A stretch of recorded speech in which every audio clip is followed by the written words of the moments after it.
Barangay Hinebra jackpot sa kanilang posibleng bagong import at Scottie Thompson sobrang good news. Yan mga bro, pagkatapos mong i-like ang ating video, mag-subscribe na rin kung bago ka pa lang sa ating channel at i-click ang notification bell para lagi kang updated sa ating mga sports balita.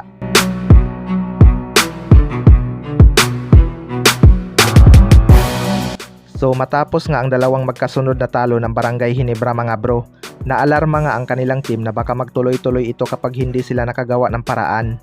Alam naman natin na maraming ganap sa team ng Barangay Hinebra. Una nga ay bago ang kanilang import na si Tony Bishop at marami pang local ang nagkaka-injury. Maganda naman ang kanilang simula sa pangunguna ni Maverick Ahanmisi. Pero noong nagka-injury nga itong si Scottie Thompson ay biglang ang nag-iba ang timpla ng Barangay Hinebra. Bumagsak ang laro ni Maverick Ahanmisi at si Stan. Pero good news nga mga bro dahil posibleng makabalik na itong si Scottie Thompson sa kanilang susunod na laban. Hindi nga biro itong kanilang mga paparating na laban dahil malalakas nga ang mga ito.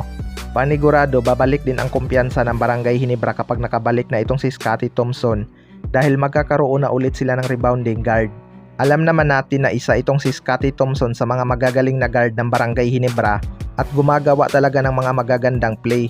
Nakakatulong din ito sa kanilang spacing dahil sa kanyang 3-point shooting. Sa kabilang banda naman mga bro, Barangay Hinebra jackpot sa kanilang bagong import. Ito nga Barangay Hinebra ay usap-usapan na papalitan na ang kanilang import na si Tony Bishop dahil sa pagbagsak ng performance ng Barangay Hinebra. Although nakaka-double figure pa rin naman itong si Tony Bishop every game, pero hindi nga ganun kalaki ang kanyang impact sa Barangay Hinebra. Napakalayo nga ng performance ni Tony Bishop ngayon kaysa noong una natin itong nakita. Pero naniniwala nga itong si Coach Tim ko na makakabisado rin ni Tony Bishop ang kanyang sistema dahil may tira din naman sa labas itong si Tony Bishop mga bro. Kailangan lang talaga nitong makabisado ang triangle offense ni Coach Tim Con at masanay siya na hindi lang sa kanya iikot ang opinsa ng Barangay Hinebra tulad noong nasa Meralco Bolts pa siya.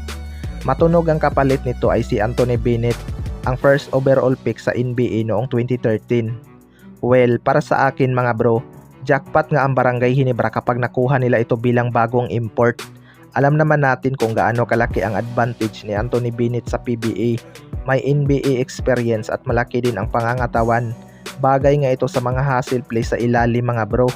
Pero ayon nga kay Coach Tim Con ay wala pa daw silang plano na palitan si Tony Bishop at itutuloy nila ito hanggang playoffs. Malaki nga ang tiwala ni Coach Tim Con kay Tony Bishop mga bro na makakabawi ito sa mga susunod nilang laban at dito nga masusukat ang kanilang Never See Die spirit. Kayo mga bro, ano masasabi nyo tungkol dito?